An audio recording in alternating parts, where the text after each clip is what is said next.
Across the great waterways on Burma's westernmost coast, a wave of hatred is breaking communities apart. There are very few roads here.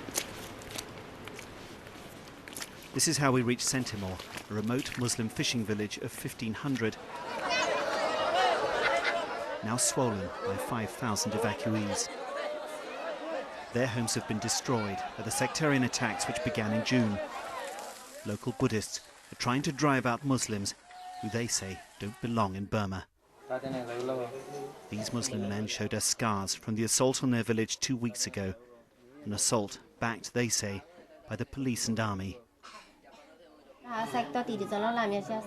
Sharatu Katu described the moment her husband was killed by a bullet while he was trying to douse the flames in the burning mosque.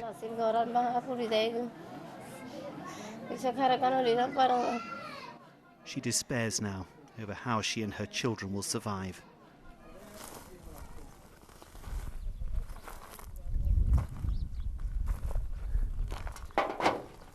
This was the Rohingya quarter of Pauktor, a nearby town.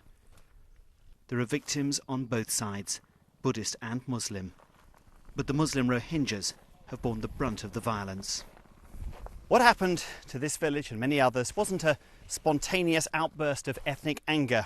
All the evidence we've heard from victims paints a picture of a planned, organised attack in which the security forces at best did nothing and at worst took part. It's pushed Burma's Muslims into ever smaller, ghetto-like enclaves and cast an ugly shadow over the start of this country's democratic journey. More than 100,000 people have been left homeless and hungry in a part of Burma already blighted by poverty. But Rohingyas bear an added burden.